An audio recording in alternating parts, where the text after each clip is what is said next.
لدينه القويم وبين لنا صراطه المستقيم الحمد لله رب العالمين الذي خلقني فهو يهدين والذي هو يطعمني ويسقين وإذا مرضت فهو يشفين والذي يميتني ثم يحيين والذي أطمع أن يغفر لي خطيئتي يوم الدين أشهد أن لا إله إلا الله وأشهد أن محمد رسول الله اللهم صل على محمد وعلى آله الطيبين الطاهرين وعلى أصحابه أجمعين.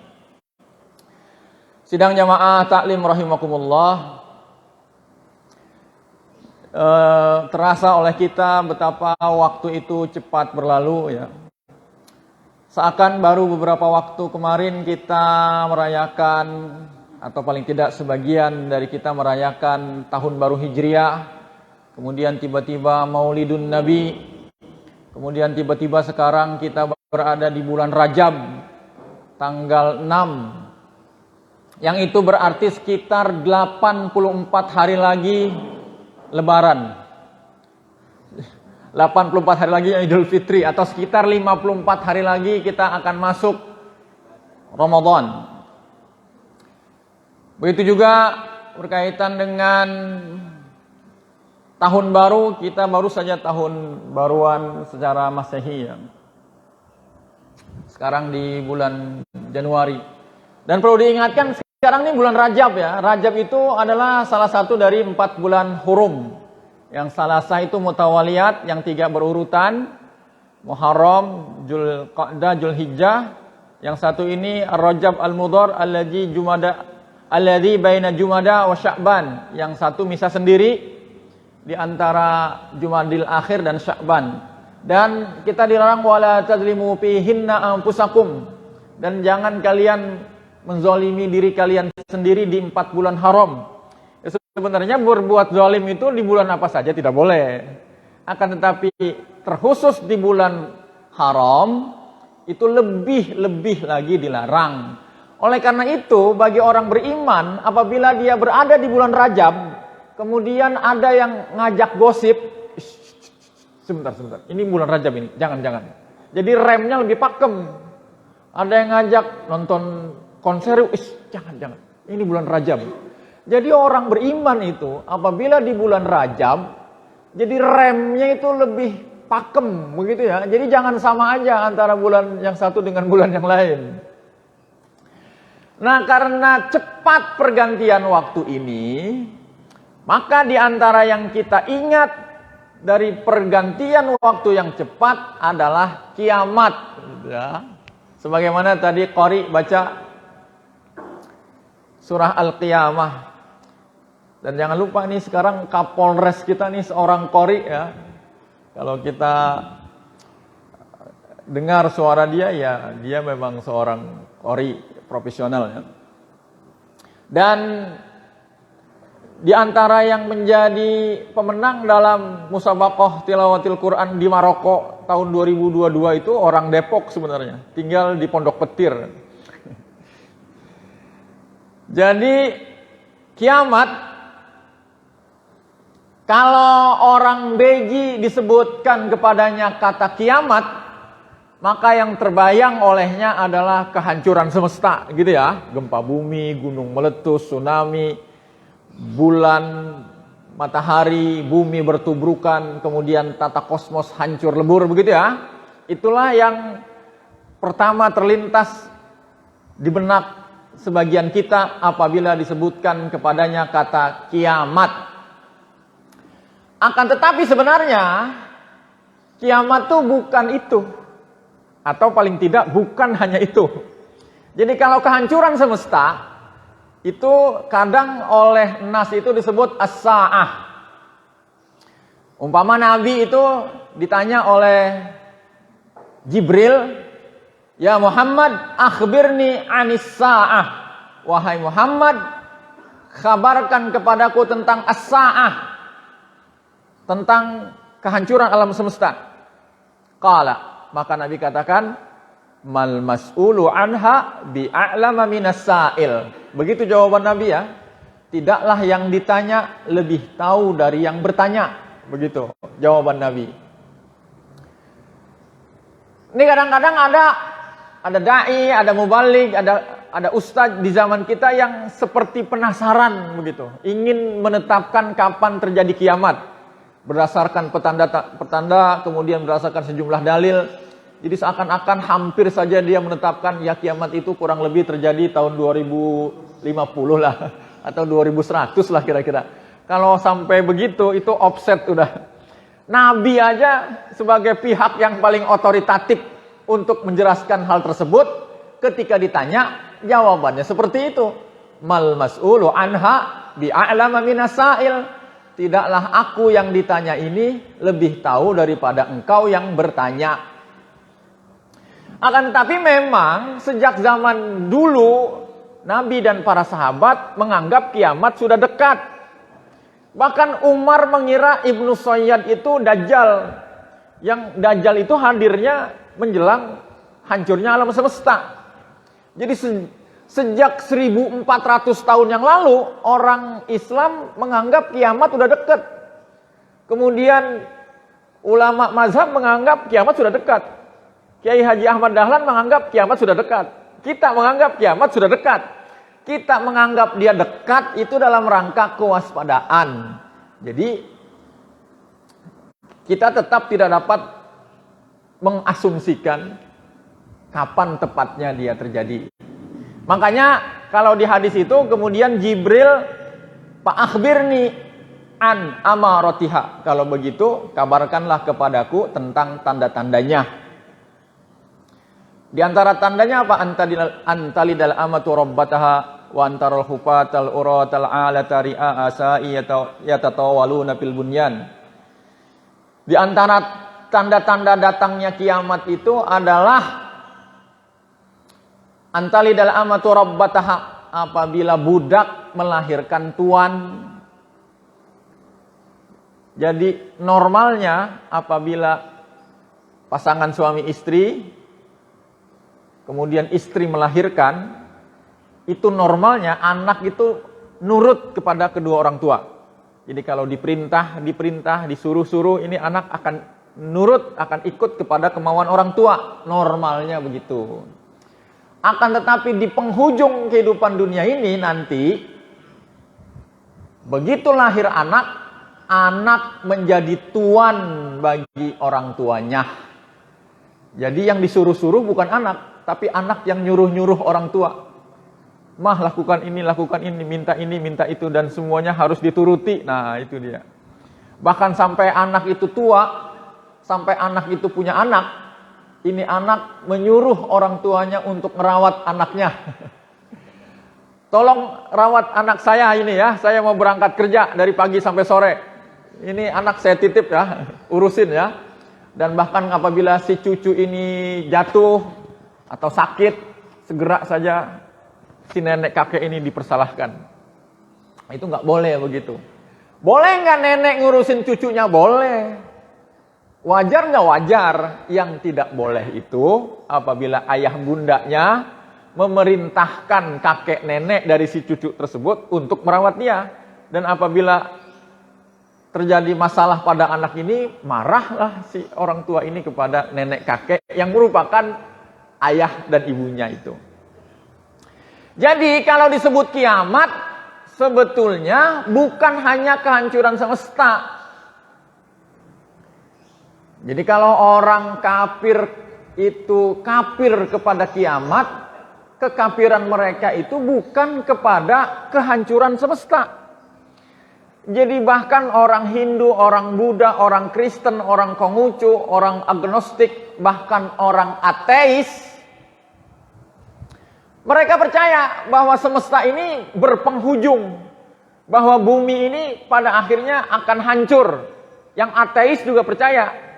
Akan tetapi orang kafir tuh nggak percaya kepada kiamat, bukan kepada kehancuran semesta. Akan tetapi mereka kafir kepada apa yang akan terjadi setelahnya. Nah itulah yang disebut kiamat. Jadi kiamat itu sebenarnya ya mulanya itu kehancuran semesta, kemudian ba'as, kemudian mahsyar, kemudian hisab, mizan, sampai dengan terakhir jaza ya, surga neraka. Ya itulah kiamat. Kemudian kenapa dia dinamakan kiamat? Kiamat itu asal katanya koma atau qawama. Yakumu qiyam. Kalau kita bilang qiyamul lail artinya apa? Berdiri malam kan? Jadi koma artinya berdiri. Dari kata itu nanti ada takwim, ada juga istiqomah, mustaqim. Itu juga berasal dari kata yang sama. Kalau takwim, laqad khalaqnal insana fi ahsani takwim. Takwim itu sempurna di antara maknanya itu. Ahsani takwim, sebaik-baik bentuk. Jadi kesempurnaan bentuk. Kesempurnaan berdasarkan maksud dari diciptakannya. Begitulah makna takwim itu diantaranya. Jadi nanti ada bulat, sebulat-bulatnya bulat. Nah itu takwim. Ada persegi, sesempurna-sempurnanya persegi. Itulah takwim. Jadi sempurna berdasarkan tujuan dari diciptakannya. Lah manusia ini adalah makhluk sempurna. Sempurna dari sisi maksud dari diciptakannya kita, begitu ya. Makanya nanti kalau imam memimpin sholat, kan di menjelang sholat imam akan memerintahkan aqimu sufufakum watarassu. Apa arti aqimu itu? Artinya kan luruskan, ya kan? Asal katanya apa itu aqimu itu? Ya qoma, artinya lurus, artinya tegak, artinya berdiri. Kadang istau sufufakum. Jadi aqimu itu artinya lurus memang. Kalau di beji artinya lurus. Tapi kalau kita sholatnya di Masjidil Haram, di sekitar Ka'bah, imamnya bilang aqimu. Apa kita lurusin di sana? Ya enggak. Melingkar kan, bunder. Jadi aqimu kalau di sana maksudnya gimana?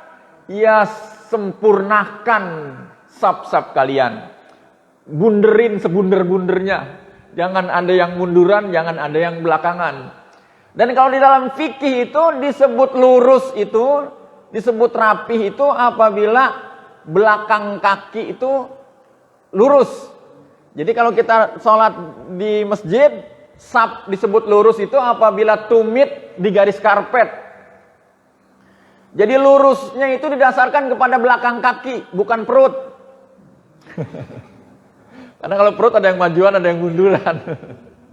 Bukan juga pantat. Jadi belakang kakinya lurus. Jadi kenapa ini hari disebut kiamat? Yang artinya ditegakkan atau disempurnakan. Ya karena pada hari itu, ini pun disebut hari. Tidak sebagaimana hari yang kita pahami gitu ya. Yaumul qiyamah, hari kiamat. Lalu kita memahami hari itu kan 24 jam. Hari itu kan sekali bumi berputar pada porosnya. Yakni terdiri dari siang dan malam. Itulah kita sebut hari. Nah ini kita sebut hari kiamat. Lah hari yang ini, itu buminya yang pada kehidupan kita di dunia sebagai acuan siang dan malam yang kemudian kita sebut hari. Buminya sudah hancur. Jadi hari yang dimaksud pada hari itu adalah waktu, gitu ya. Kiamat disebut kiamat karena di hari itu ditegakkan hukum dan hukuman setegak-tegaknya, disempurnakan balasan sesempurna-sempurna balasan. Oleh karena itulah dia disebut kiamat. Dan dia disebut kiamat itu lantaran apa? Ya karena asal katanya itu bermakna berdiri. Dan kita di sana mulai dari proses ba'as, mahsyar, hisab, mizan sampai dengan jaza yang durasi waktunya sangat panjang, itu diayatkan dikatakan inna yauman inda rabbika ka'alfi sanatin mimma ta'uddun. Sesungguhnya sehari di sisi Tuhanmu setara dengan 1000 tahun dengan cara perhitungan kalian. Jadi sehari di sana setara dengan 1000 tahun. 1000 tahun. Bahkan di ayat lain dikatakan Piyaumin kana miqdaruhu khamsina alfasanah. Sehari di sana setara dengan 500 tahun. Ada hadis mengatakan yadkhulu fuqara'ul mu'mininal jannah qabla agniyaihim binisfi yaumin khamsumi'ati amin. Orang beriman yang miskin masuk sorga duluan dibandingkan orang beriman yang kaya. Jadi orang miskin masuk sorga duluan, Pak, dibanding orang beriman yang kaya. Duluannya berapa lama? Duluannya setengah hari, nisfi yaumin. Akan tetapi setengah hari itu setara dengan khamsumi'ati amin, setara dengan 500 tahun. Jadi kenapa begitu? Ini sebagai tamsil nih, bukan nyama-nyamain ya. Antara orang miskin dengan orang kaya itu seumpama apabila kita masuk ke minimarket, yang miskin cuman beli odol 1, yang kaya 3 troli dipenuhin sama dia, munjung bahkan. Begitu di kasir, Pak, yang lama siapa, Pak? Yang belinya cuman odol, langsung lewat, Pak, karena belinya dikit. Tapi yang kaya, yang 3 troli itu di kasir bakal lama, Pak. Apalagi jika bayarnya itu melibatkan pihak ketiga, pakai kartu kredit, makinan lama. Apalagi apabila di kasir itu ternyata ini orang, selain daripada 3 troli munjung, juga dia ngumpetin rokok di kantong jaket, ada sabun dia umpetin di kantong celana, ada parfum di kaos kaki. Kalau begitu ceritanya, makin lama. Bisa jadi malah nggak bisa keluar dia. Begitulah juga dengan orang miskin dan orang kaya perumpamaannya nanti di sana. Ya kalau umpama hartanya cuma sedikit, nanti di kasir sana itu cepet. Tapi kalau orang yang punya kebun, bukan sembarang kebun, bahkan dia punya sebidang pulau, dia punya apartemen di Australia, di Cina, di Eropa. Jadi bukan kontrakan bukan 3-4, ini apartemen. Punyanya di sejumlah negara. Selain daripada itu dia punya tambang batu bara, punya sejumlah perusahaan. Selain daripada itu dia ngantongin mobil Alphard di kantong jaket. Dia menyembunyikan uang program pemberdayaan desa di saku jaket. Wah, itu tambah lama nanti itu. Maka dari itu dikatakan yadkhulu fuqara'ul mu'mininal jannah qabla agniyaihim binisfi yaumin.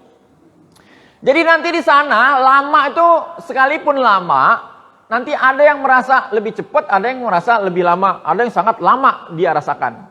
Itu tidak ubah seperti ini, saya lagi bukan sama ini, hanya sebagai tamsil untuk mendekatkan kita kepada pemahaman. Apabila ada 100 orang menunggu kereta di stasiun, katakanlah di stasiun Depok Lama, ini 100 orang lagi nunggu nih di stasiun, nungguin kereta. Tiba-tiba petugasnya mengumumkan, para penumpang mohon maaf, kereta akan tiba terlambat 1 jam dari jadwal semula, karena sedang dilakukan perbaikan di stasiun sebelah. 100 orang menunggu di waktu yang sama, di tempat yang sama, di durasi waktu yang sama. Akan tetapi nanti mereka ngerasanya lain-lain. Ada yang ngerasa lama, ada yang ngerasa cepat. Bagi dia yang udah capek, gerah, lapar, pengen buru-buru nyampe rumah, ketemu anak bini, mandi, makan, selonjoran. 1 jam penantian itu dia katakan, astagfirullah. Ini kereta kenapa sih lagi lama banget gak nyampe-nyampe, kata dia. Akan tetapi bagi pasangan yang sedang dimabuk cinta, duduk dia berdua sambil makan cemilan, ngobrol ngalor ngidur, Begitu kereta tiba dia katakan, loh kok ini udah datang aja kereta? Katanya 1 jam. Nah, seperti itu. Jadi sekalipun di tempat yang sama, pada waktu yang sama, pada durasi waktu yang sama, akan tetapi persepsi orang terhadap waktu itu berbeda-beda. Ada yang ngerasa cepat, ada yang ngerasa lama. Begitu juga seperti ibu hamil ya. Ibu kan hamil 9 bulan. Bagi si ibu 9 bulan itu lama. Bagi si suami belum tentu. Apalagi bagi anak di dalam perut. Anak di dalam perut 9 bulan nggak ngerasa dia. Padahal sama-sama 9 bulan. Jadi dia disebut kiamat itu karena sekalipun dia lama, semua proses mulai dari ba'as, mahsyar, hisab, mizan, semuanya akan kita lalui dalam keadaan kita berdiri qiyam. Jadi nggak bisa ini kok hisab lama amat ini kita di mahsyar ini. Bagaimana kalau kita gelar tikar, ngebungkel dulu, atau kita main kartu dulu nih nungguin hisab lama banget? Wah nggak bisa. Jadi di seluruh proses berdasarkan keterangan-keterangan yang ada itu di mahsyar, hisabnya, mizannya, semuanya dalam keadaan berdiri. Oleh karena itulah dia dinamakan kiamat, begitu ya. La uqsimu biyaumil qiyamah. Inilah yang umum nanti kalau kita baca tafsir Ibnu Katsir kah, jalan lain kah. Tadi juga saya baca Al-Quran dan tafsirnya tuh yang kuning, milik Departemen Agama. La itu sebagian ulama mengatakan la-nya adalah la zaidah, fungsinya takkid, artinya sungguh. La uqsimu. Jadi sungguh aku bersumpah kata Allah demi hari kiamat. Jadi sekali lagi kata sungguh itu adalah kata yang digunakan untuk menambah keyakinan.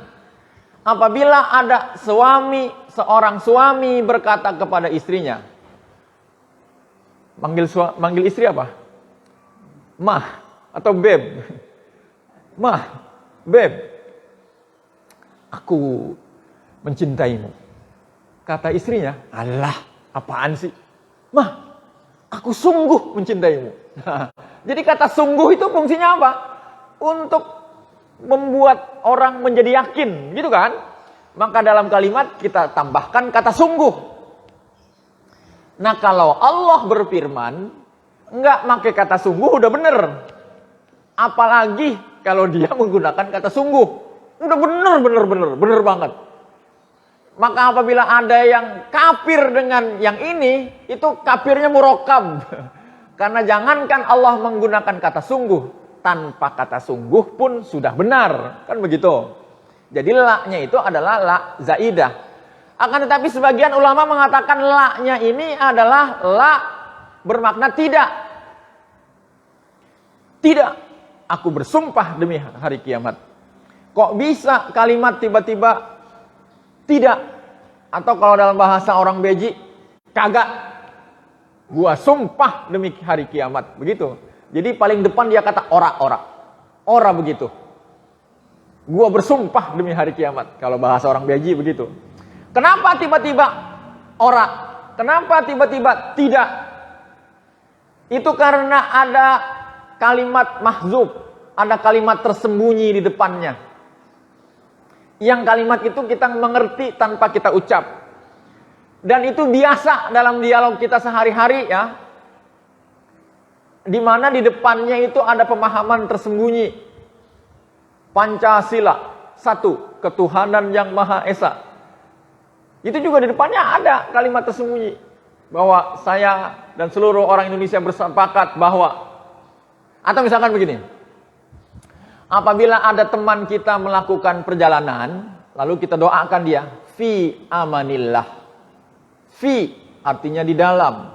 Aman itu pengamanan atau perlindungan. Allah itu Allah, fi amanillah, dalam perlindungan Allah. Maksudnya gimana? Dalam perlindungan Allah. Kan ada kalimat tersembunyi di depannya. Semoga mudah-mudahan kamu dalam perjalananmu dalam perlindungan Allah. Jadi ada yang mahzub di situ. Kalau lebaran, orang Indonesia akan mengatakan minal aidin wal faizin. Min artinya dari. Aidin orang-orang yang kembali. Faizin orang-orang yang memperoleh kemenangan. Kok tiba-tiba kita bilang dari orang-orang yang kembali dan dari orang-orang yang memperoleh kemenangan? Tiba-tiba dari. Itu karena ada kalimat tersembunyi di depannya. Semoga kami dan kalian termasuk orang-orang yang kembali kepada kesucian. Begitu maksud orang Indonesia tuh. Jadi ada kalimat tersembunyi. Kalau mau melakukan sesuatu, kita mengucapkan bismillah. Mau makan, kita ucap bismillahirrahmanirrahim. Dengan nama Allah yang maha pengasih, lagi maha penyayang.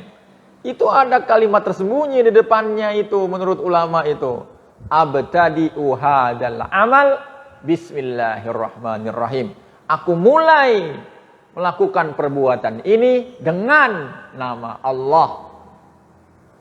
Bahkan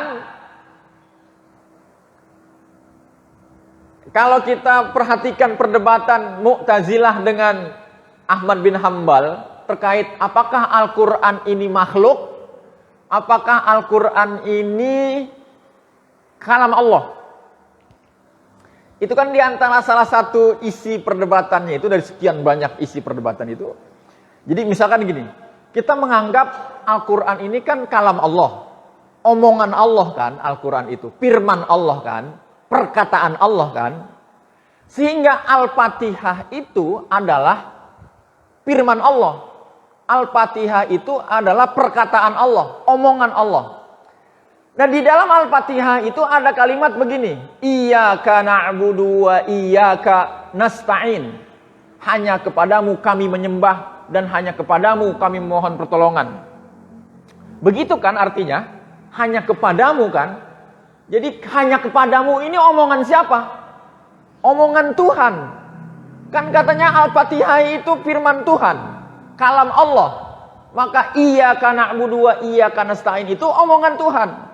Maka ketika Allah menurunkan wahyu kepada Muhammad, Allah bercakap-cakap dengan Muhammad, ngomong dengan Muhammad sallallahu alaihi wasallam. Maka ketika itu Tuhan mengatakan iyyaka na'budu wa iyyaka nasta'in. Wahai Muhammad, hanya kepadamu kami menyembah dan hanya kepadamu kami mohon pertolongan. Begitu dong artinya. Makanya kalau orang Mu'tazilah maunya ini Quran makhluk, ciptaan. Seperti orang menciptakan buku, menciptakan novel begitu ya. Jadi dia nanti digunakan oleh orang yang memerlukan. Begitu maunya Mu'tazilah kurang lebih. Nah menurut kita umumnya mengatakan Ahlu Sunnah, ya Al-Quran itu firman Allah, kalam Allah. Makanya dalam kita memahami iyyaka na'budu wa iyyaka nasta'in itu ada kalimat tersembunyi, utamanya pada saat wahyu ini diturunkan. Jadi kalimat tersembunyinya apa? Qul ya Muhammad iyyaka na'budu wa iyyaka nasta'in. Katakanlah olehmu wahai Muhammad, hanya kepadamu kami menyembah dan hanya kepadamu kami memohon pertolongan. Jadi Nabi Muhammad diperintahkan untuk mengucapkan iyyaka na'budu wa iyyaka nasta'in. Begitu. Jadi kenapa ini la tiba-tiba kagak ora aku bersumpah demi hari kiamat. Ya itu karena ada yang tersembunyi di situ. Enggak dinampakkan. Apa itu? Ketidakpercayaan orang kafir dengan hari kiamat. Makanya Tuhan bersumpah, la uqsimu biyaumil qiyamah wala uqsimu bin nafsil lawwamah, dan sungguh aku bersumpah demi jiwa yang senantiasa menyesal.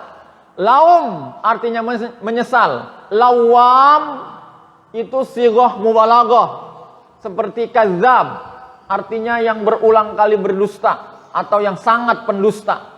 Itu gelaran musuh-musuh Nabi kepada Nabi itu. Sahirun kadzab. Nabi Muhammad dianggap orang yang berulang berdusta atau sangat berdusta. Jadi disebut kita ini disebutnya nafsul lawwam. Diri yang senantiasa menyesal. atau diri yang sangat-sangat menyesal. Jadi sekarang aja nih, kita dalam keadaan menyesal nih. Sebagian kita menyesal, ya cobanya lagi dulu waktu SMA, gua belajar yang bener ya. Barangkali sekarang wali kota menjadi gua. Ya dulu waktu SMA gua bolos mulu sih. Belajar kagak bener, ngapal kagak. Ada sebagian kita, ya cobanya lagi dulu pas lagi banyak punya duit, pakainya buat ngeja ini ngeja itu ya. Ada yang begitu Pak, lagi nyesel sekarang. Ada juga yang lagi nyesel, ya cobanya dulu nggak banyak ngerokok ya. Barangkali sekarang napas masih panjang. Ya cobanya dulu nggak terlalu banyak makan kemasan, makan makanan kemasan, nggak terlalu banyak makan gula. Jadi kita nih sekarang dalam keadaan menyesal dengan sejumlah penyesalan. Makanya disebut nafsul lawwam. Dan memang perasaan sesal itu Allah tanam sebagai software di dalam jiwa kita. Fungsinya agar kalau kita salah, kita menyesal.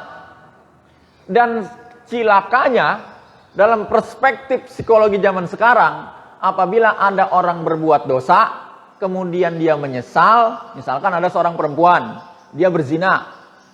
Karena dia berzina, kemudian dia menyesal. Karena menyesal, dia itu murung, lemes, nggak bergairah. Lalu datanglah dia kepada psikolog. Nanti nasihat psikolog gimana? Udah, kamu gak usah terlalu menyesal. Gak usah terlalu murung berlama-lama. Gak apa-apa itu. Orang lain pun melakukannya. Jadi jangan terlalu menyalahkan dirimu sendiri. Gak apa-apa. Jadi kalau itu zina gak apa-apa, ya zina lagi. Orang gak apa-apa. Jadi seharusnya kalau ada orang melakukan kesalahan dan menyesal, pelihara rasa sesal itu. Yang penting salurkan dengan cara yang benar. Memang itu gunanya rasa sesal itu. Korupsi, menyesal. Ya memang sudah sepatutnya menyesal. Agar kita bertaubat. Nafsul lawwam. Dan nanti di akhirat, jangankan yang kafir, ini orang beriman aja nanti di akhirat nih nyesel. Yang kalau hari Jumat kotak lewat ngisi 20.000, 50.000, nanti di akhirat nyesel. Yang tiap malam sholat tahajud nyesel. Yang tiap pagi sholat duha nyesel. Ya cobanya lagi dulu. Itu yang gua masukin ke dalam kotak. Enggak 20.000 ya. 1 juta kalau gua tahu begini. Yang biasa sholat tahajud 5 menit, 10 menit. Kalau gua tahu begini nih, gua bakal sholat tahajud setiap malam 4 jam. Nyesel ya. Kalau gua tahu gini nih, gua bakal puasa sunnah Daud nih setiap hari di dunia. Nyesel dia di akhirat itu. Karena kebanyakan kita, bahkan seluruh kita nggak tahu fungsi dari puasa, sedekah, sholat. Fungsinya apa nanti di akhirat? Ketidaktahuan kita terhadap fungsi ibadah kita nanti di akhirat, seumpama tidak mengertinya janin di dalam perut terhadap apa yang Allah berikan kepadanya. Jadi janin, bayi di dalam perut, itu kan oleh Allah dikasih kaki, dikasih tangan, dikasih mulut. Lah buat apa itu kaki di dalam perut?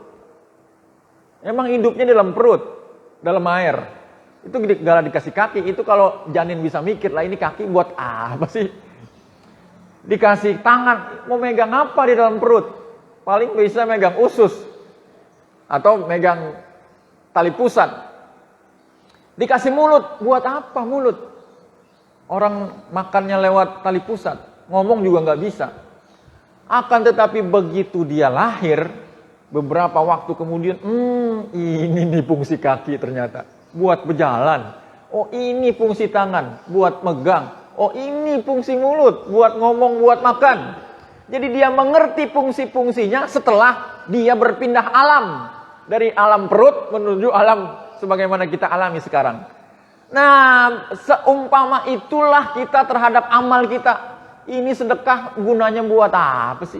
Ini sholat nanti lihat sono. Lihat sendiri di TKP sono. Ini dia fungsinya. Kalau saya tahu ini. Begitu. Apalagi yang kafir udah pasti lebih menyesal ya. Lawam. Dan Tuhan bersumpah demi lawam. Ayahsabul insanu allan najma'a idhamah. Apakah manusia mengira bahwasannya kami tidak dapat menyusun kembali tulang belulang yang telah berserakan atau sudah menjadi hancur menjadi tanah. Jadi orang-orang kafir tuh sekali lagi bukan tidak percaya bahwa bumi ini akan berakhir hancur lebur. Mereka tuh nggak percayanya bukan dengan peristiwa itunya. Mereka nggak percayanya, ya lokan, kata orang beji. Tulang udah jadi tanah, dibangkitin dari, orang bakalan dah. Nggak mungkin. Lantaran apa dia berpikir begitu? Karena dia mengukur Tuhan dari sudut pandang kemampuan dia. Itu tidak ubah seperti begini. Jam tangan engkong kita, umpama nih, merek Seiko, jatuh ke dalam empang. Mendem di dalam lumpur. Di tahun 2015. Tahun 2023, saat kita keringin ini empang, ketemu sama kita, ini jam. Udah basah, di dalam lumpur. Bagi kita, orang bakalan hidup lagi ini jam, udah rusak ini. Bagi kita. Tapi bagi pencinta barang antik, restorasi, hidup lagi itu jam. Apabila ada sisa motor, misalkan motor Harley gitu ya, di hutan Vietnam, bekas perang. Ini motor udah ditumbuhin rumput, udah karatan, disarangin burung, dililit pohon oyod, kata orang Parung bingung. Lalu kita disuruh lihat nih motor. Apa kata kita? Iya, ini orang bakalan hidup lagi nih motor. Udah kayak begini mah. Kata kita. Tapi kata montir yang hebat, yang dia menyukai barang antik, ini motor yang sudah karatan, sudah ditumbuhi rumput, disarangin burung. Bisa dihidupkan lagi kalau dari sudut pandang montir motor. Kalau dari sudut pandang kita, ya lokan itu tulang belulang dibangkitkan kembali. Ya lu ngukurnya pakai ilmu lu yang gak mungkin. Nah Allah itu montirnya manusia. Pasti bisa. Dan ini mesti diingatkan karena sejumlah anak muda di zaman kita, sebagiannya menjadi ateis. Dia gak percaya sama agama, gak percaya sama Tuhan. Jadi kalau ditanya apa peran agama bagi kehidupanmu, nggak ada. Begitu dia, sombong sekali. Bahkan ada yang ateis tapi takut sama kuntilanak. Iya ada yang begitu pak, nggak percaya ada Tuhan. Gua nggak percaya sama yang gaib-gaib. Giliran ngeliat pocong kabur, nggak konsisten itu. Bahkan ada di antara mereka ketika mengaku ateis, teman-temannya nggak percaya gua ateis. Apa dia bilang? Demi Allah, gua ateis. Bagaimana sih? Demi Allah gue ateis, bagaimana maksud lu? Jadi nggak konsisten. Bahkan Allah itu kan di ayat-ayat berikutnya dikatakan Allah itu bisa menghidupkan yang mati. Ini kadang-kadang kita nih ingin percaya kepada Tuhan, kepada kiamat setelah melihat keluar biasaan, kemenakjuban. Kita kadang pengen ngelihat ada wali bisa jalan di atas air. Ada kiai yang bisa sholat di atas pelepah daun pisang. Wah sakti nih berarti. Wah berarti Tuhan ada. Itu mah terlalu remeh sebagai keajaiban. Padahal keajaiban setiap hari kita saksikan. Cuman karena setiap hari kita menganggap lumrah. Contoh. Umpama nih kita nggak pernah ngelihat telur. Umpama nih. Seumur hidup kita nggak pernah ngelihat telur, nggak pernah tahu soal telur. Tiba-tiba datanglah orang kepada kita membawa sejumlah telur. Untuk pertama kali kita melihat telur. Lalu oleh orang yang membawa ini, olehnya dipecahin cangkangnya,